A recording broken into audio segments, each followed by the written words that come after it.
Rafe, how are you? Nice to see you. Very well. Glorious day, as you say. Hard not to be in anything other than a good mood, but we'll see how the next hour Well, takes let's see how it goes, yeah, because there's quite a lot. Of course, we've got Friday to look forward to in the Trump-Putin summit, which is going to take place in Alaska.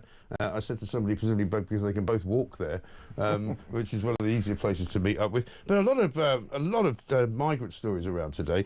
Front page of The Sun, which I haven't mentioned yet, has got Dinghy migrants get dinghy days out, which is one of the more curious headlines of the day. Migrants arriving on small boats are being offered cut-price dinghy days out funded by taxpayers.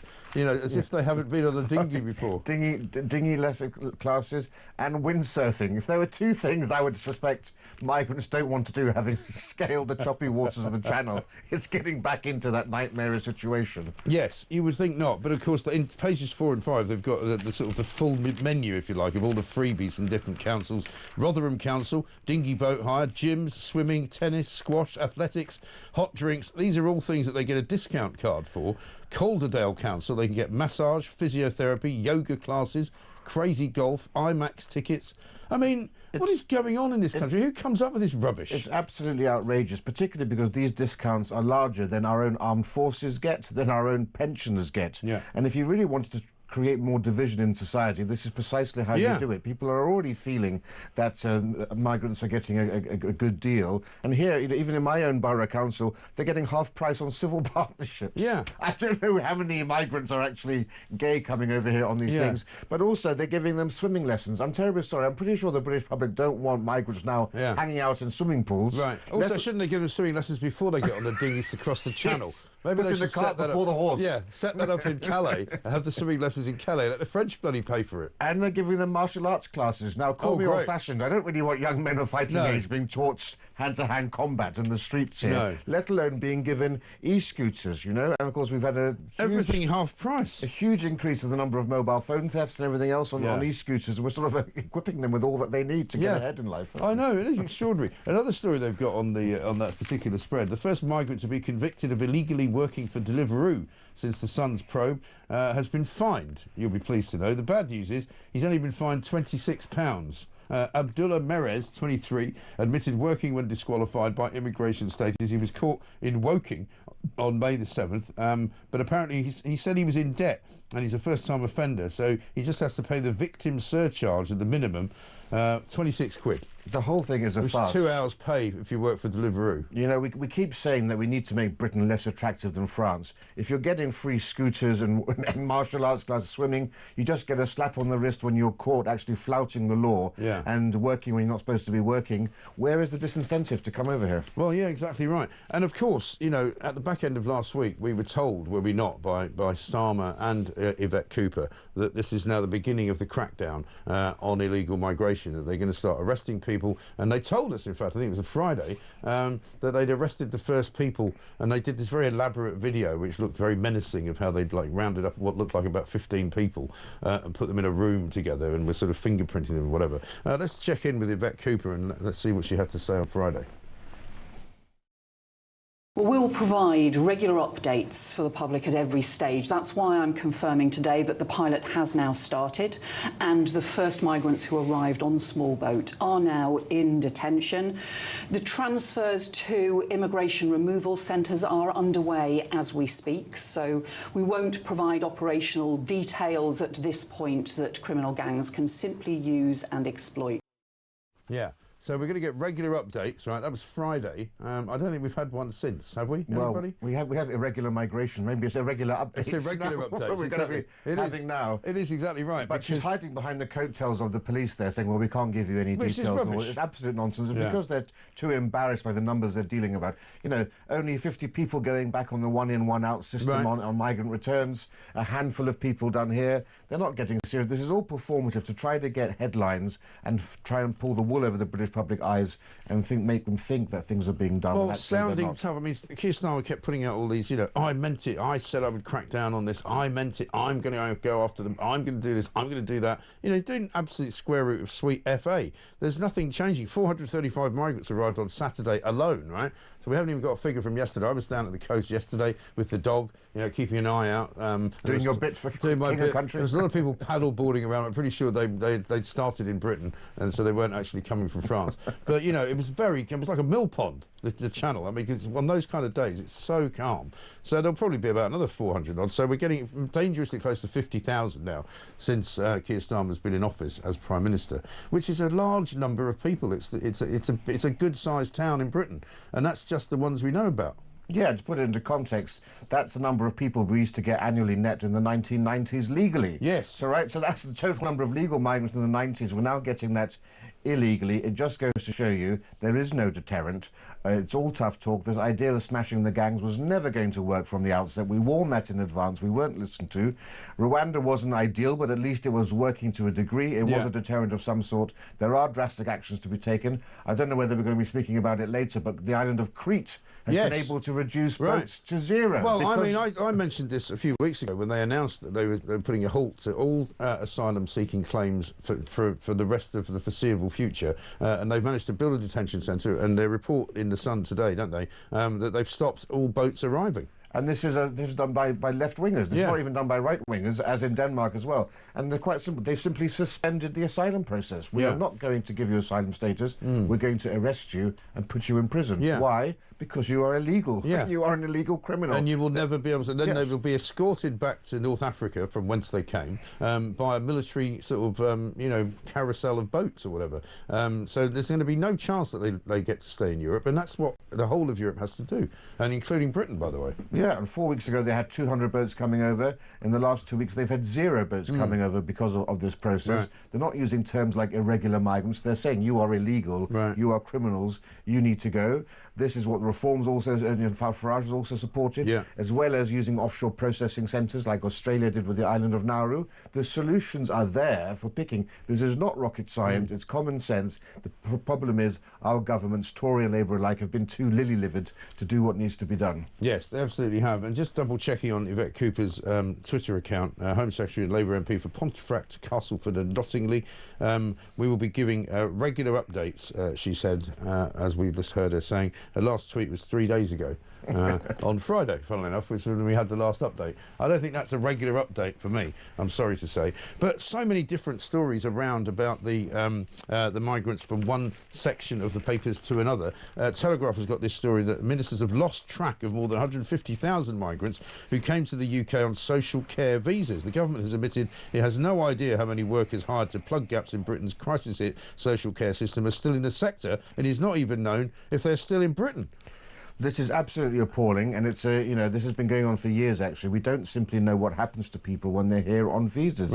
It's remarkable in this digital age that this is allowed to happen. We also don't know whether they're still in the country. Have they left the country? Because we're not doing checks on people when they leave. Well, this is what I've always said. You know, when we look at the net migration figures and we try to estimate how many more people are living here than there were, the measurements are so inaccurate that it's almost impossible to get a true figure, isn't it? Yeah, and you just think at this stage, after so many years of understanding the scale of the problem we're facing, you would think they would try to close these loopholes. It can't be that difficult to actually record visa data, give them their own, we talk about having national ID cards. There should be ID cards for all of these people linked to something. If they're leaving the country, they have to use them to get out of the country.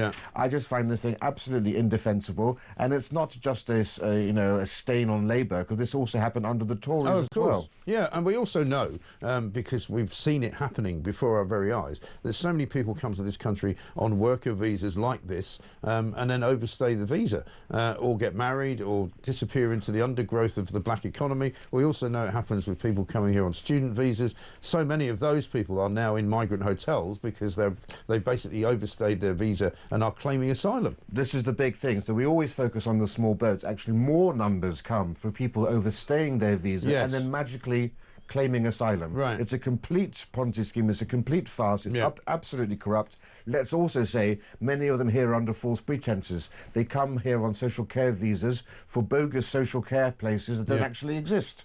Or they apply to ridiculous schools which don't actually provide them with any decent education, and they know full well they're simply just paying to get into the country with no intention of studying in this country. Yeah, and another story from the weekend that we can bring to you, which was in the Sun over the weekend. 13 freezing UK-bound migrants found trapped in a fridge lorry after the driver heard them screaming for help near Calais. This is a load of Eritrean Eritreans who apparently clambered into the back of a truck, not realising that it was obviously a refrigerated truck, and they got stuck in there. And luckily they were rescued before they all died of hypothermia. But they were found near a rest area on the A26 motorway, 45 miles from Calais. But it shows you, does it not, that this hasn't stopped. That, you know, the practice of jumping onto the back of a lorry and becoming and getting to Britain that way is still happening. It may be to a lesser extent than the boats, but it's still going on. It's still going on. I mean, one of the reasons the boat numbers increased was because we were getting very good, actually, at stopping the numbers of people coming over on lorries. But there's another thing here. You know, Eritrea tops the list. It's in the top 10 list of most offences of sexual crimes, violent crimes. Eritrea is right at the top of that list. They're also at the top of the list of people coming over here at the same time. We have to get to the point where we say, look, we know the worst 20 countries for offenders. We don't want anyone from those countries coming over. Just block them. Donald Trump Jr. said once, you know, if I gave you a bowl of M&Ms and told you that a few of them were poisonous, would you take a handful of them? I'm sorry, we've got to get to the point now where we say we're not taking asylum applications from any of these countries. I remember telling a story some months ago, and I always repeat it, of a sort of street fight that went on in Sheffield. This was probably several months ago, and it was two gangs of Eritreans, basically, one lot who were sort of pro the government and one lot who were anti the government, fighting on the streets of Britain. And you're thinking, sorry, there's something wrong with this picture. What is going on? Let them fight in the streets of Eritrea, surely. Look, I said enough is enough. I said for many times we need to get Europe and the UN needs to get together, abolish the 1951 Convention on Refugees. That was created for the post-war world in terms of dealing with Jews and Slav Poles, where to put them in. No one expected these huge transcontinental migration patterns to happen. We should have a new convention. If you're fleeing places like Eritrea or Sudan, you go elsewhere in Africa. You're fleeing Vietnam, you go elsewhere in Asia. You're fleeing Ukraine, you come to Europe. We should only have refugees rehoused within their continent of origin because their culture really matters. They're going to be more at home, more assimilated if they have a similar culture and religion to those around them. And also you want to have them physically close to where they came from, because the idea is they're not here permanently. The idea is for them to go home when things are safe. The closer they are, the more likely they'll go back home. Exactly right. And the Mail have got a graph in the paper today on their page 6 in which it says that the figures of these boat arrivals have soared since Labour came to power last July. And in fact, in June and July of this year, it's the two highest months for travel on illegal small boats, somewhere almost reaching 6,000 per month. Obviously, August is uncalculated at the moment. This year so far has been the worst in history for illegal immigrants across the Channel. Labour has lost control of our borders. Every illegal immigrant needs to be removed immediately, but this government is too weak to do that. That's from Chris Philp, the Shadow Home Secretary. Nigel Farage posted a video which showed migrants chanting Allahu Akbar as they apparently crossed the English Channel. He's calling it a national security emergency, which it is. It is. Well, it has been a national security emergency for years. This is the problem, you know. As I said, enough is enough. Only Europeans should be given asylum within Europe. We have to draw a line. No question at all. And also, of course, an awful lot of coverage of the various rallies that happened over the course of the weekend. They were happening outside the Britannia in Canary Wharf, outside Epping, once again, the Bell Hotel, which still seems to be housing migrants, despite the fact the pleas from the locals to remove them. And also, there was another case of a migrant being, I think, arrested, not charged thus far, with an offence in a migrant hotel in London, in the Barbican, I think it is. Let me find it here for you. Migrant and taxpayer funded London hotel accused of strangling a 20-year-old woman. You know, every single week now there's at least 1 to 5 of these, asylum seeker offences being committed. People are sick to the back teeth of it. And it should be no surprise, we've got the data out. My think tank, New Culture Forum, we put out a whole documentary with Alex Phillips hosting it about immigration and the rise in rape. You know, Afghans 22 times more likely to commit this. But also, people are coming over, have much higher levels of mental illness. You're not surprised given what they've been through in their homeland as well. The trauma that they've been through. And, you know, we don't talk enough about the fact that many of the atrocities we've had committed in this country, the Manchester Arena bombing, Southport, etc., were the children of asylum seekers. It's not just the asylum seekers. People tend to think, oh, once their kids are born here, they're all Welsh choir boys, everything's hunky-dory. No, I'm sorry. This stuff carries on down the generations. It does. Let's remind ourselves again of this transit van video. This is one they put out on Friday again, supposedly to make it look as if they should all be trembling with fear because of the incredibly brilliant Keir Starmer government rounding people up. Check this out.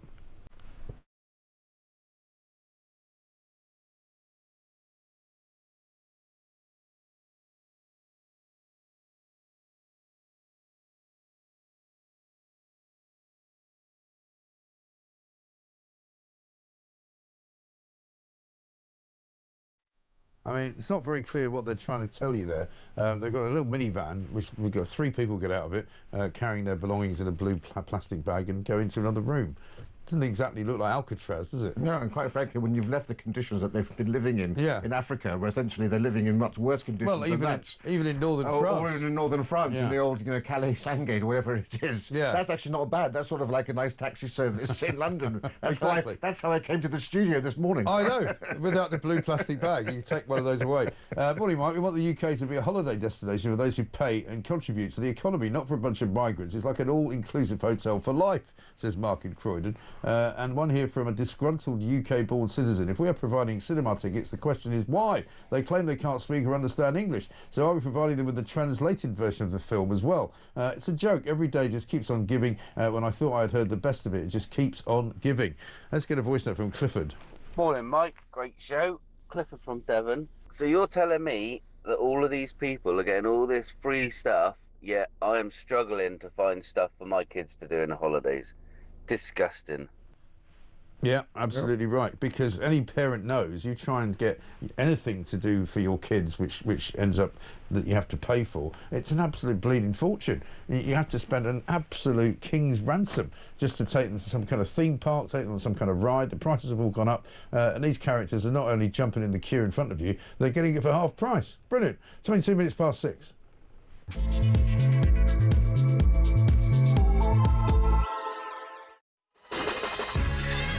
Welcome back to Morning Glory, 24 minutes past 6. I'm Mike Graham with you all the way through, of course, until 10 o'clock. Rafe Heydel-Mankoo is here with us. One from Carol here, who says, Mike, do you think when we reach the 50,000th migrant, maybe we could give them some kind of certificate or some kind of prize, just like when we would do it for the millionth customer of a big supermarket? Maybe make a big fuss of them. I wouldn't put it past this government. Thanks, Carol. She's out cleaning since the early hours for a living. Yeah, well, this is the thing. Many people are out working very early doors, 6:25 this morning. There'll be loads of you out there. Yes, the summer holidays are on. Yes, some people have to look after their children, but most people who are worth anything in this country are out actually working or preparing to get to work, and they get sick to death of reading about all of this free stuff that people are getting. But let's just take a little detour away, because Monday morning, some of you may or may not be aware that Nicola Sturgeon, the former First Minister of Scotland, has got a new book out in which she talks about all manner of things, including getting arrested, including her sort of controversial personal life with her husband, of course, who's still under investigation, has been charged in all sorts of different ways in Scotland. We can't talk too much about him. And about rumours surrounding her sexuality. Here she is talking about being arrested. You described Sunday, June the 11th, worst day of your life. You're arrested. You have to attend a police station. You're there for hours. To go from First Minister, this lauded female politician, to walking into a police station for questioning. How was that? Horrific. I think part of me just closed down. Yeah, horrific. I guess it was horrific. Here she is on her husband's arrest. What was it like when you saw Peter being led away? I don't really have a clear memory of that, because I think I'd gone upstairs to kind of get myself ready, and so I don't really... But the idea of him being taken out of your family home by the police... I don't know, and I genuinely don't know whether the fact that I don't have a clear image of that in my head is because I didn't witness it, or that I have kind of somehow blocked it out. It wasn't until I got to my mum and dad's that I saw the pictures of my house looking like a murder scene, effectively. Looked like a murder scene. It did. You remember when they had that sort of, that tent outside? There's been a murder. And there's been a murder, and all these kind of forensic suited people wandering in and out. And at one point, people thought they were digging in the garden. I know, it was terrible. It was all very weird. Now here she is talking about her sexuality, which still seems to be, a subject of some consternation. You write in the book, I have never considered sexuality, mine own included, to be binary. What do you mean by that? I mean, what it says, it's just my view of the world and life and the way people are. If you're about to ask me, am I making some big revelation? No. Am I putting labels on myself? No. That's how I see the world. Might we see you in a relationship with a woman? I'm just out of a marriage, so I'm not rushing into a relationship with anyone anytime soon. I'm enjoying being my own person for a while. But not ruling it out? I'm not contemplating, sort of anything of that nature. I'm just enjoying life. Spending a lot of time with Val McDermott. Who knows? I mean, I suppose who cares really? Yeah, who Doesn't cares? really matter. It's just, in a way, it's a shame if that she still doesn't feel comfortable enough revealing or talking about it. Yeah. We don't know the details of it. Maybe that's why they had a caravan at the front garage in the place. There were 3 in this marriage, as Diana said. Who knows what it is? Very possibly so. It's up to them to talk about it whenever they feel happy. But I mean, the overarching kind of view that I'm getting from people in Scotland is that, you know, she was, you know, at one point this kind of all-powerful, very, very sort of well-respected woman leader at the time when Jacinda Ardern was talked about as being this amazing woman in New Zealand, and they've all kind of blown it, haven't they? They've all just completely screwed it up. But it also came with this arrogance, with this sense of moral superiority, this judging, condescending tone for people that they didn't think lived up to their moral, righteous levels. Oh, yeah. Well, do you remember during COVID, when she heard sort of every day she would wake up and go, what can I do now to screw up Boris Johnson and make sure I get something out announced? Yeah. Before he does. And the foul smell they were smelling whenever they had to mention the word Nigel Farage or Reform or the Tories or Jacob Rees-Mogg or whatever. And of course you have to remember, for a long time, Scotland was not only a one-party SNP state, but the Scottish media were hand in glove with them. Yes. You know, the national newspaper, all of this stuff. And they just regarded themselves as essentially as, you know, that their number 2s didn't smell at all. And so there was certainly, I think, a lot of it was a great deal of schadenfreude around this in terms of the public reaction to it. You know, pride comes before a fall, as they say. Yeah, and it was a hell of a fall, wasn't it, in the end? And it was all the way to the bottom, which is where she still is. And I mean, don't forget, these are the same people who thought it was a really good idea to saw the bottom off the doors of classrooms in order to create a ventilation so that they wouldn't all die from a disease that wasn't going to kill them anyway.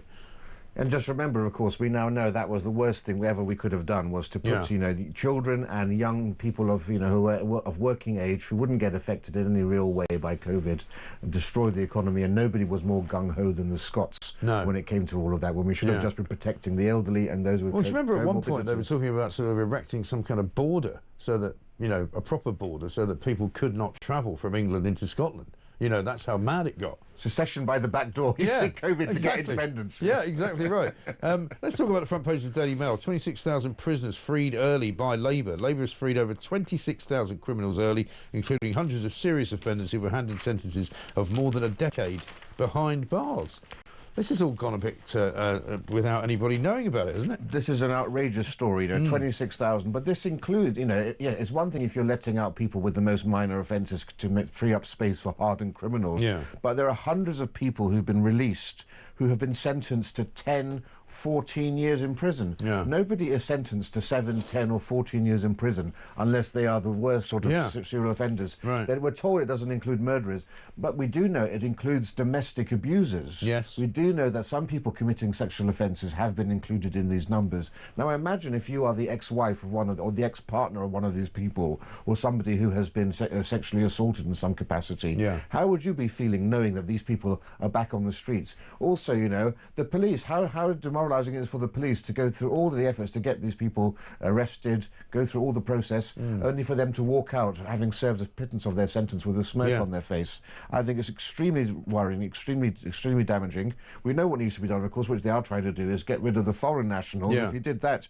you could free up space without having to release these dangerous people. But here's another idea. How about all those old age pensioners, all those carers who've been arrested and imprisoned for retweeting a limerick? Why don't you release those people back on the streets, perhaps? That might actually be more sensible. But this is the problem, isn't it? Because a lot of the plans to release people from prison who are foreign nationals is also to not send people to prison who are foreign nationals now. So what the idea is that if you are a foreign criminal and you commit a crime, you go to trial, you get found guilty, you don't even go to prison, you just get deported. Now, that might sound good on the face of it, but for a lot of people that will mean you can't guarantee that they actually get punished. They might get sent back to their home nation, and before long they might be coming back on a small boat and they'll be back in here. Yeah, well, I mean, as long as they're out of the country, I think many people would say better that we're not having to fund or pay them. But the question is, why would a country like India, for example, or others, why would they want to take hardened criminals back into the country. Right. People need to understand, just because you have a Somali passport or whatever, doesn't mean you're given the guaranteed right of entry back into that country. No. Those countries need to decide, if you are a risk to this nation, we can say, no, we don't want you to come back into this country. Also, a lot of this is grandstanding by the Labour government. Yes, it sounds wonderful, we're going to deport all these foreign criminals. Actually, you haven't reversed the Human Rights Act. No. You've still tied our government and our law system into the European Court of Human Rights, and you created the Human Rights Act under Tony Blair and Gordon Brown. Thank you very much. So there's every reason that these people will just make an application for asylum as soon as you try to deport them. Right. And if they're here for more than 3 months, then the countries won't be taking them back. We know. Right. Well, this is another takes us back to this, ridiculous called one in, one out scheme, which, as I've said before, you might as well call it the Jackanory scheme. Just give it any name you like, because it certainly isn't one in, one out. But the French can also refuse to take back anyone that we've decided to reject. So of these people that they supposedly have detained since Friday, and we still don't know really where they're being detained or for how long or what's going to happen to them. If, for example, Yvette Cooper decides that they want to deport these people, they will, as you say, have representation from lawyers. Lawyers will be able to say we have a right to life and say we want to stay. And even if they get through all of that, which can take a year, the French can say, well, we don't want them. Well, and then we're stuck with them. If they've been here for 3 months, the French don't take them back. No. So that's all they have to do. Get a lawyer, and then after 3 months they'll say, oh, I'm sorry. And if the French decide that they are not only a risk to the EU, but if they say that they're a risk to the UK, they don't have to take them back. It's hard to believe that they could be this useless, isn't it? You have to laugh, but actually it's so ridiculous and so we are at an existential crisis in this country, and we have a bunch of nincompoops trying to sort it out. Yeah. How about this from Chris in Buckinghamshire? He says, good morning, Mike. My father was Latvian and came to the UK in 1947 as a displaced person. Every year he was checked up on by the police, and it only stopped when he married my mother. Yeah, well, there was a way of keeping track of people in those days, but now, because of the numbers, there simply isn't really a way of keeping track of them, and that is part of the problem. 6:35. Coming up, we'll tell you about why people who keep photos of shoplifters in their shops might be breaking data protection laws. GB Energy and Jürgen have been out and about in the Highlands, and also we'll talk about this Palestinian protest at the weekend where more than 500 people were arrested, and they've now all been said to be terrorists, so that's going to skew the terrorism arrests, isn't it? Because last year I think we only arrested 258 terrorists. Now there's a bunch of old 60-year-old duffers who want to free Palestine, and they're all now being described as terrorists, which doesn't sound very sensible to me. This is Morning Glory, back after this.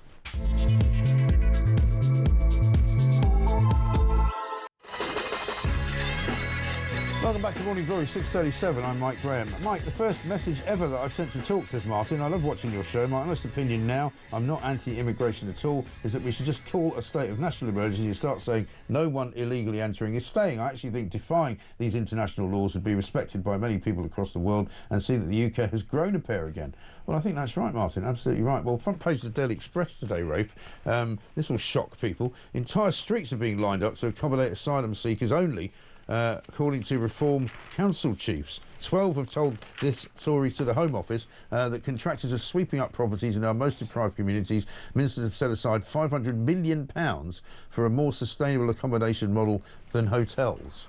This makes me so angry. This is what I was warning would happen, because my great fear has been that the Labour Party are going to close down all the migrant hotels and say, right, we've done it, problem solved. Well, actually, no. It's one thing to have migrants on a 4-star golf course on the outskirts of town. It's another to actually kick them out of there and move them right next door to you. Yes. Put them in HMOs, put them in buildings of flats, opposite primary schools, right next to your whole family. That's going to ramp up tensions even more when actually they're hanging around your suburban street rather than just city centres. Because I said this last week, if you're moving people out of hotels where they're being given everything for free, like, for example, all the food that they get is free, whether they've got access to gyms and all of that, then you presumably have to replicate that lifestyle while they live in a privately run a piece of accommodation. So do you buy them food? Do you give them money to buy food? How does that work? You just hire them to become delivery app drivers, and they'll be delivering to their mates all day long. Problem delivery, solved. sort of cross it's a nice delivery. little circle there. But seriously, I mean,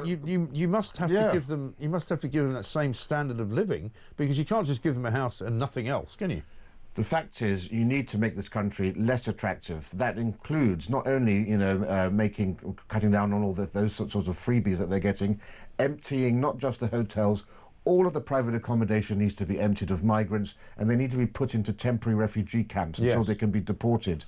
People must remember, and they'll get their 3 meals a day in these camps. Yeah. Remember this, after the Second World War, there were 250,000 Polish refugees in this country, not just soldiers, women and children as well. My mother's cousins were part of that. They lived for 10, 15 years in these resettlement. They were called Polish resettlement They were like camps. sort of Nissan huts, They were weren't Nissan huts. Yeah. They were 1940s quality Nissan huts. If women and children could live in those conditions in the 40s and 50s very happily, my mum's cousins got married there after living there for 10 years. Right. Why are we giving 3-4-star accommodation, brand new luxury council housing to migrants who are young men of fighting age, when even our own soldiers are living in Nissan huts? But again, it's government policy, failed government policies going all the way back to Tony Blair's days when they decided willy-nilly to say, right, here's what we're going to do. We're going to put, because they didn't realise the numbers were going to be so huge in those days, they said, here's what we're going to do. We'll put them into these hotels. And then during COVID, it actually got worse. Because if you remember, there were plenty of times when we weren't allowed to go anywhere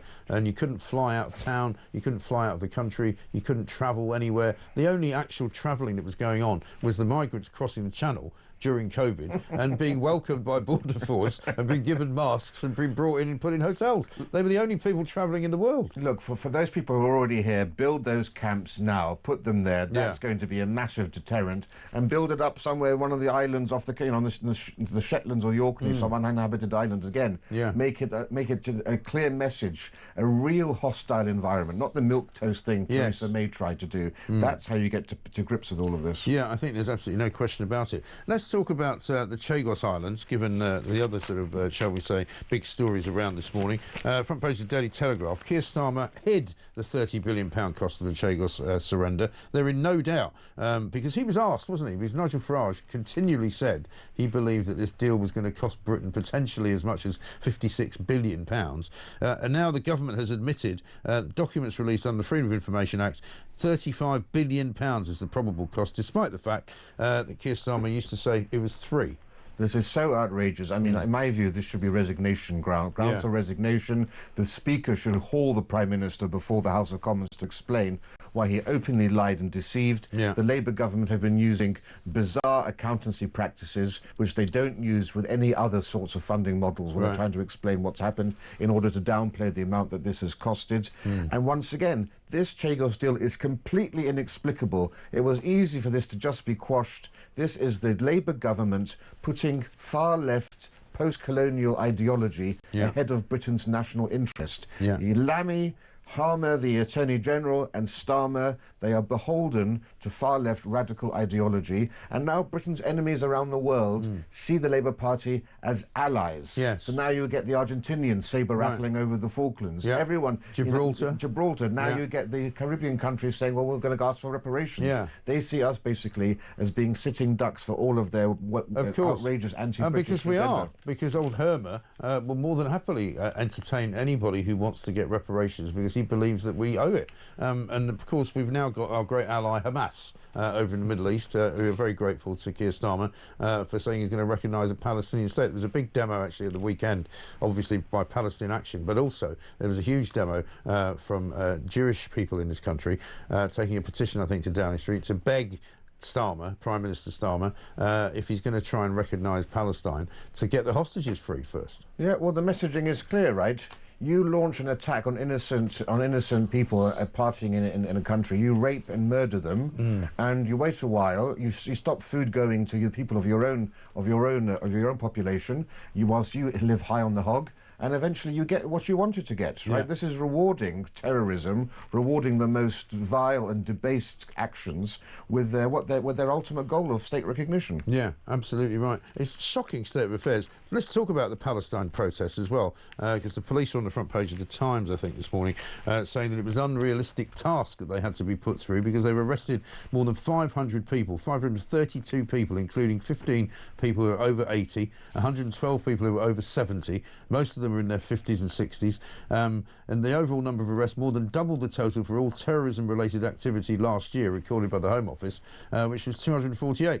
They've sort of got themselves into a right old mess, haven't they, by making Palestine Action a terrorist organisation. You know, and I can understand why they did, because at one point, you know, there have been things that Palestine Action have done which are criminal and also could be described as terroristic, attacking army bases and military installations and all that, ruining planes, whatever. But, this is clearly going to end in tears, isn't it? They basically were arresting these people. There were so many of them, they had to just let them go again.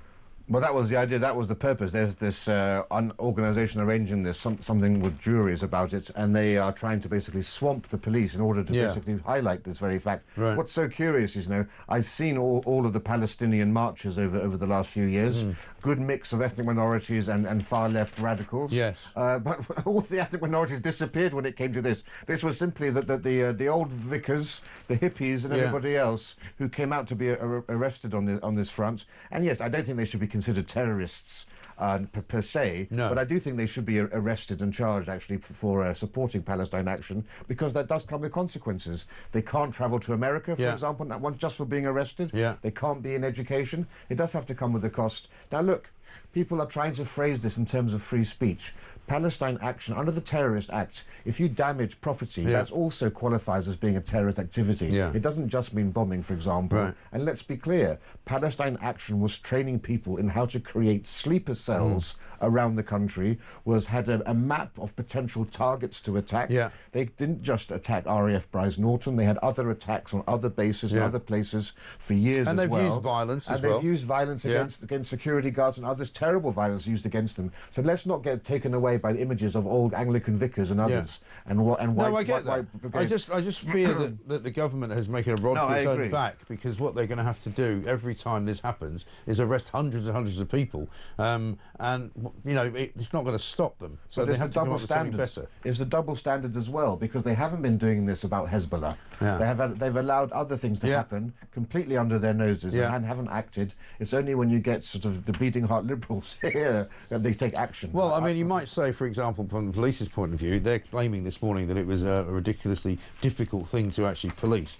But I'm imagining that they're probably more likely to arrest a bunch of 17, 80-year-olds than they are a bunch of young, pro-Palestine Muslim types who might want to have a bit of a punch-up. There's a big march happening soon to commemorate some Hezbollah leader who's died, and there are supposed to be lots of people coming out to basically chant support for him and for Hezbollah. The big test will be to see whether they get the same action meted out to them. Otherwise, it's just more evidence of yet another type of two-tier policing. Although I was talking to a friend of mine the other week who used to be in the police, and he said actually we used to love the public order marches because we just get stuck right into them, and actually the individual police just have a great day because they can punch as many people as they like and generally speaking get away with it.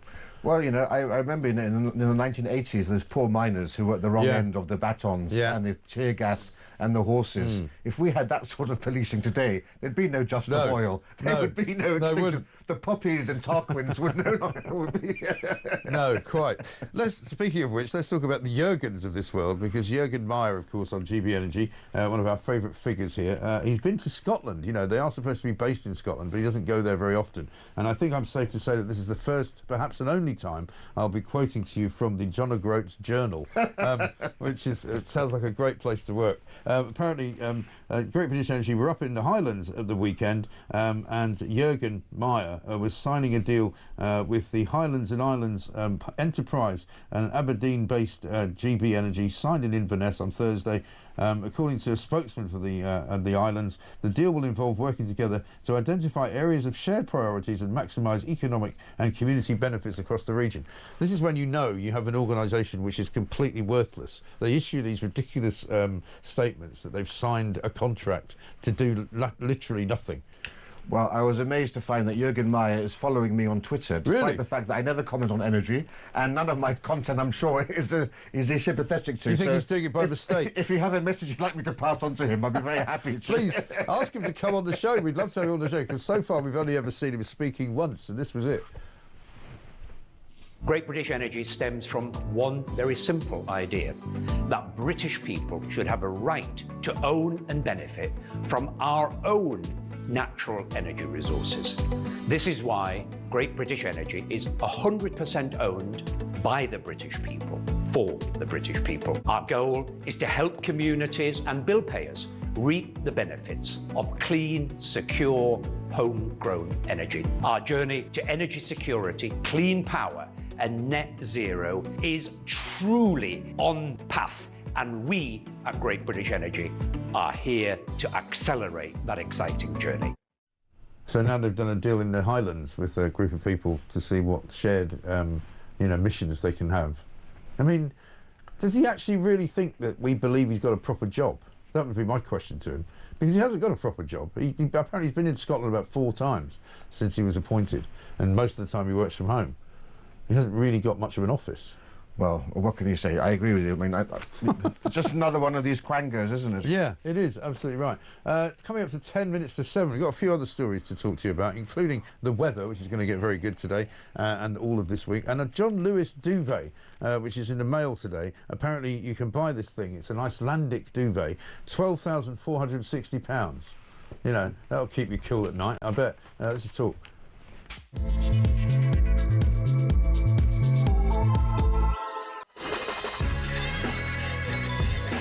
Welcome back to Morning Glory, 6:52. I'm Mike Graham with you all the way through until 10 o'clock, of course, and the Morning Glory podcast available as soon as we finish, around about 10:15 this morning. Rafe Heydel-Mankoo is here, of course. James in Yorkshire says, if the illegal migrants have no passports because they tore them up and threw them in the English Channel, how can they be given UK visas? Given that visas are linked to passports, which are an indication of identity, we have to ask how that works. Now, these are people that have come in on social care visas legally. These people haven't come in illegally. It's just that we don't know where they are now.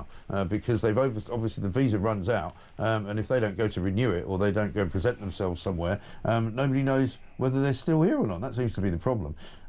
Jeremy in Exeter says there was a small protest outside a migrant hotel in Exeter on Saturday.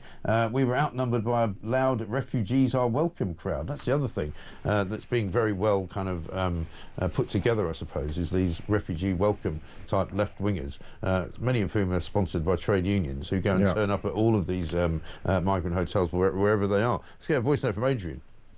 They keep talking about a detention centre. Well, where is it? Can we have some videos of it?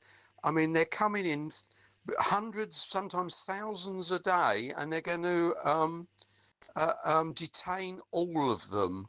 Well, it's easy to show us the pictures, not just 1 or 2 in a van, the whole place. We know where the prisons are. Where is the detention centre? And that will actually act as a deterrent. Well, we've been asking the same question, Adrian, and clearly, as far as Yvette Cooper is concerned, they don't want to give out any information, she says, because it will aid somehow the people smugglers. I'm not quite sure why. Surely, if the people smugglers see that there is a detention centre, that might put people off coming. Yeah, and there's no way in which telling the numbers would make a bit of difference to what they do. No, they don't want to give us the numbers. That's the honest truth. We await a regular update from Yvette Cooper this morning. We'll keep an eye on her Twitter. Meanwhile, let's talk about another sort of road to Damascus conversion that seems to have gone on in the Labour government. And this time, Bridget Phillipson said it's a national disgrace that so many white working class people, children, are unable to get the grades needed to get into university. She's changed her tune, hasn't she? Yeah, she's the most ideological member in the cabinet after Homer. I mean, she's a person who's riddled with woke ideology. Yes. So you know, who would have thought the policy she's espoused in the past about teaching people that they are the beneficiaries of white privilege, that systemic racism, we're all born into a state of original sin because of the evils of slavery and racism and the British Empire guilt.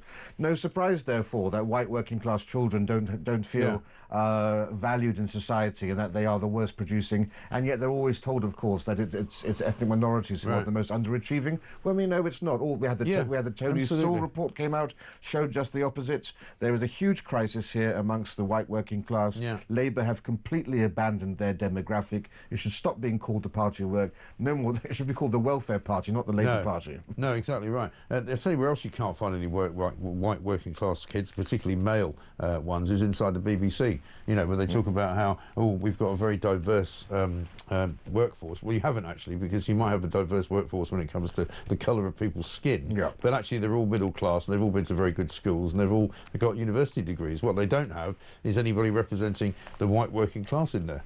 Huge contrast to the 1960s, for example. You know, when you did have, thanks to the grammar schools, of course, you had working class and lower middle class children able to get into those institutions and really shake up how they were. Now they've got their feet firmly under the desk. Well, this is what I think has gone wrong. They've pulled up the drawbridge. This is what I think has gone wrong with mainstream journalism in this country, because everybody now is a sort of middle class, posh boy or girl, and there's nobody really getting into it from a trade perspective, which is what they used to do. They used to leave school at 15, go and do a journalism course, going to cover local courts and you know, work through the indentures and all of that. And so they would be tradesmen and women, and they were very good at it. But now you can't get into journalism that way. You have to get a degree first. Journalism and the police, right? Yeah. As soon as you send people to university, they go in well-meaning people, and Yeah. they come out of these, I call them work madrasas, as completely indoctrinated Yes. in this ideology. Yes, journalism was at its best when people learnt it on the job. Yeah. Teachers were at their best when they had independent teacher training colleges that weren't part of university departments of Right. education. The police were at their best when they weren't actually being dictated to by the College of Policing and taught about critical race theory and all of this nonsense. Go back to basics. Let people leave, you know, when they leave school at whatever it is, 16, 17, 18, let them just go straight into those trades and industries. Yeah, absolutely right. A couple of different stories for you. This one in The Sun. EasyJet pilot strips off in hotel after booze binge. This is quite funny. Page 13. This is your captain streaking. That's what they say. Plane passengers were stunned when they realised a sozzled guest who stripped off at a 5-star hotel bar was actually their pilot. Which is not always a good look if you're going to fly a plane the next day. The boozed-up captain was seen stumbling around naked in the resort at 2:30 a.m. after a marathon drinking session. Well, you know... It's good to know some habits die hard. Just imagine you're partying with some chap, the next morning you see him coming onto your plane. I know. I think there was a case of that, wasn't there? I remember there was a pilot breathalyzed, I think, once, and literally escorted off the plane because he was considered to be too hungover to actually fly. So that's the sort of funny story for the day. The Mail have gotten a ridiculous one, which is £12,460 for a John Lewis duvet. On page 3. It's called an Icelandic Elderdown cover from its ultimate collection. It promises pure luxury. Single-sized version of the duvet is $4,935.